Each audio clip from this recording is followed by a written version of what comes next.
Ito po ang pahayag netong si Lala Soto. Sabi niya, maaaring iba daw ang naging desisyon ng MTRCB sa its showtime kung nakipag-usap sila Vice Ganda sa ahensya.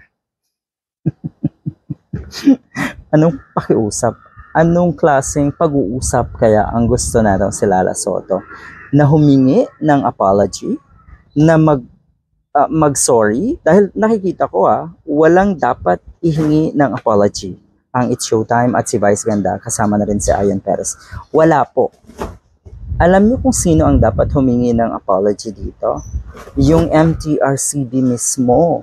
Dahil sila ay naniwala sa kuno ay mga reports, sa kuno ay mga complaints ng mga trolls. Na sa tingin ko, ay galing din sa opisina na itong MTRCB ang mga trolls na yan. Sino maniniwala na gusto or mas marami daw yung mga kababayan natin na gustong mawala ang It's Showtime? Talaga lang. Katulad ng binanggit ko dati, ba't hindi kayo magpa-survey? Ba't hindi kayo tumingin sa paligid nyo? Ano ba ang realidad?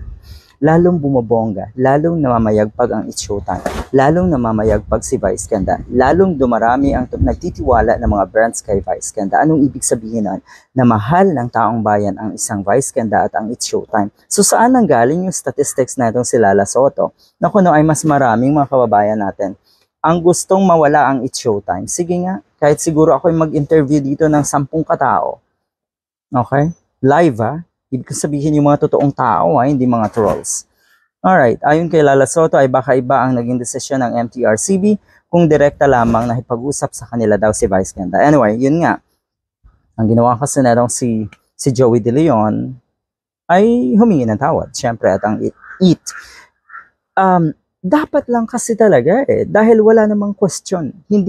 Walang no question doon sa ginawang yun ni Joey De Leon. Yung kanyang mga joke. Yung kanyang kabastusan. Walang question doon. Kahit sino iisipin na kabastusan ang kanyang ginawa. Insensitive ang kanyang mga joke. Pero yung kay Vice Ganda at kay Ayon, kung babalikan uli natin, divided. Okay? Ang interpretasyon ng marami. Yung mga taong hindi masama ang tingin doon sa ginawa ni Ayon at ni Vice. Yun po ay mga nag-iisip ng tama at matitinong tao. Matutuwid.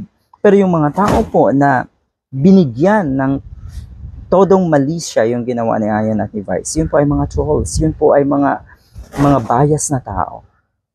Yun po ay una pa lang, naka-instill na sa utak nila na dapat i-hate nila ang ABS-CBN, ang It's Showtime at syempre si Vice Ganda. Ganun po yun. Ito, sabi ng ilang netizens, ano ka espesyal kasi nga gustong o dapat daw nakipag-usap sa kanila. So, namemersonal ka. Ganun. Nakikita natin, posibleng ito nga ay pamimersonal, yung ganito. Okay? Bakit kailangan makipag-usap ni Vice Ganda? Pinatawag niyo, di ba? Tapos, ano nangyari doon? Hindi ba dumalo si Vice Ganda? Hindi ba dapat doon kayo nag-usap at ipinaliwanag kung ano yung magiging dahilan? At pinakinggan din syempre si Vice Ganda at si Ayon. 'Di ba dapat kayo ang nakikinig, hindi yung si Vice Ganda at si Ayon ang makikinig sa inyo. Alright? Anyway, yun nga. Sabi ng ilang netizens, nakikita kasi natin yung mga komento dito sa post na ito. Mukhang nilusob to ng mga trolls kasi sabi, Vice Ganda thought he is above the law. Wala pong ganon na iniisip si Vice Ganda. Okay. Sana sinabi nyo na yan nung una pa lang, pasikat din kayo. Totoo, sana sinabi or bago pa man magpataw ng kaparusahan etong MTRCB, sana may ganito ng statement. Okay? Lumapit, makipag-usap, yun ba talaga ang gusto nyo? Dahil sa nakikita natin, kahit anong pakiusap, wala namang nangyayari dahil naandyan na yung kaisipan nyo na ito ang dapat gawin sa It's Showtime. Matinding kalaban kasi. Yun ba talaga ang gusto nyo makipag-usap? O gusto nyo mag-public apology si Vice Ganda kahit wala namang dapat ihingi ng paumanhin at apology sa mga netizens?